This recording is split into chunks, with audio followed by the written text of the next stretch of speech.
Hello, viewers.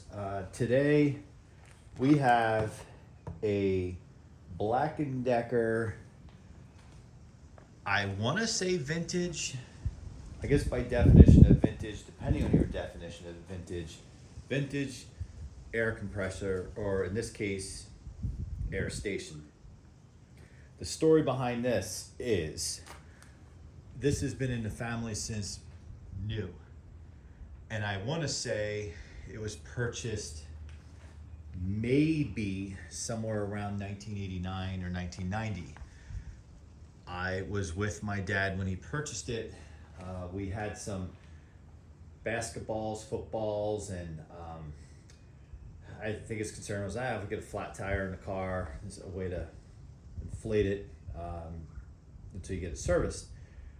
So this was purchased at a Kmart. For those of you who don't know what Kmart is, Kmart was kind of the other Walmart before kind of Walmart was Walmart, or maybe when Walmart was Walmart. But Kmart was around like a Walmart, poor man's Target, something like that.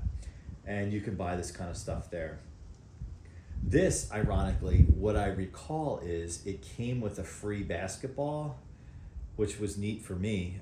We had just installed a basketball hoop in our driveway, and yeah, we had probably already had a basketball or something, but it was, I thought it was a big deal. You know, I was a little guy.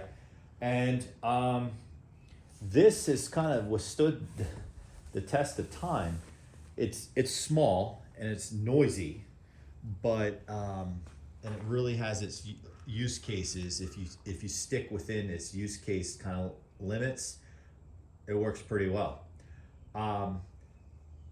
In terms of inflating balls, really these days, I don't even use it. I use just a hand pump, because by the time I pull this off the shelf, unwind the cord, and put the proper attachment on, I could be done with the hand pump to just kind of top off a basketball or a football. Bicycle tires works very well. Automobile tires, not so well. And the thing will heat up. It'll keep going. It'll heat up. You can see the metal kind of like, whatever you call those, so that dissipate the heat. And it, Black & Decker Air Station, I don't know if it has a model number. I'm sure it does.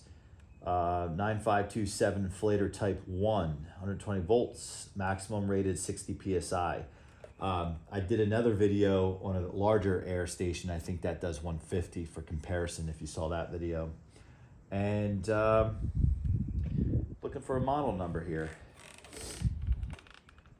I don't see a model number.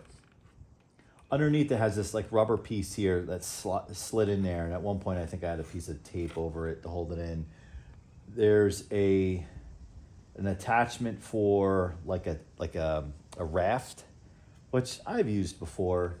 I've inflated some larger rafts and it takes a long time.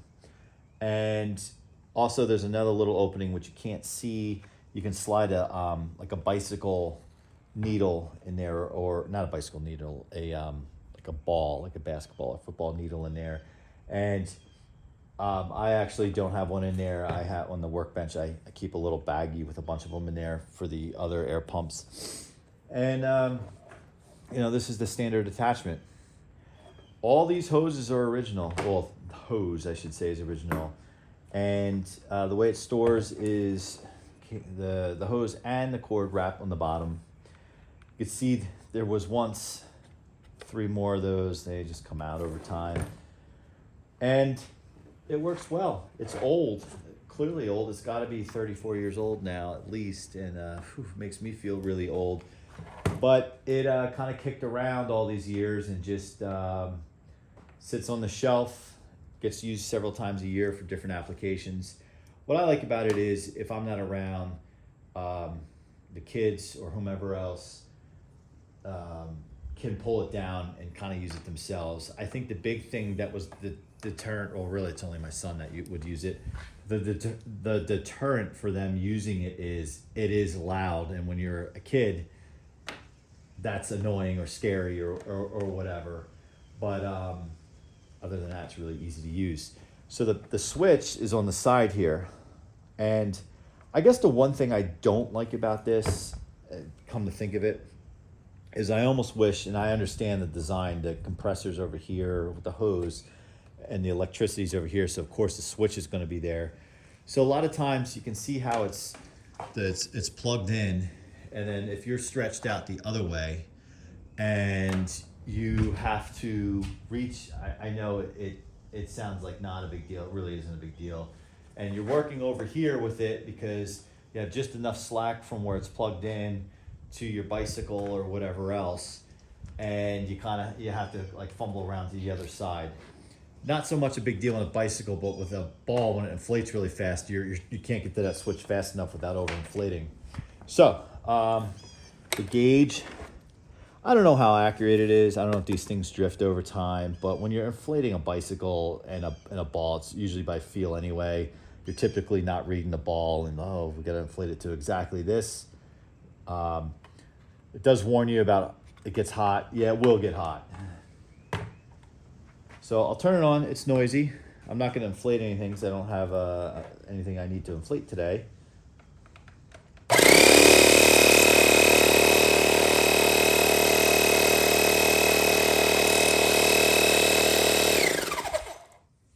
So that's it. It might be as loud or just slightly less loud than the larger air compressor, which again I did a video on. You can see right there. But again, effective. Sometimes people comment and say, "Oh, you don't always do videos on vintage equipment." This is vintage by definition. Plastic on this side, solid plastic, metal. So by age, if you call it vintage, it's vintage. If you call vintage by how it's constructed, it has plastic on it. It doesn't qualify as vintage. Whatever you want to say, but it works well. Even though I really don't have regular use cases for it any longer, because I said on the low end I use a hand pump. On the higher end I used a bigger compressor, so this guy's kind of caught in the middle.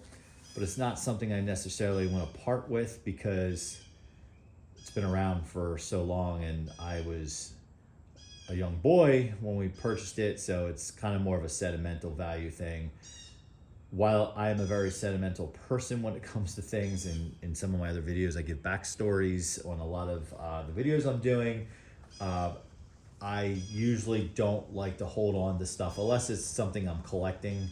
I don't usually like to hold on to stuff if I'm not using it fairly regularly, because it just takes up space, and space can be tight because with a lot of projects going on, I do have a lot of tools for different projects, and I like to make sure everything that's in my garage or my shop is being used, or somewhat, or it's useful.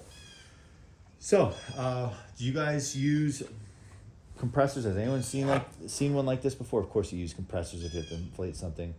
What I want to say is, has anyone seen something like this? Does Black & Decker still make air stations? Is Black & Decker still around? I'm not sure. Or are they bought up by somebody else? I can't recall a modern Black & Decker piece of equipment, but then again, I haven't really been looking. So please like my video, comment, subscribe. There will be a lot more as the weather has finally gotten nicer here. There will be a lot more garage type videos because it's so much easier to do a garage video when you can have the door open and you can kind of move stuff around. So thanks for watching, and see you on the next one.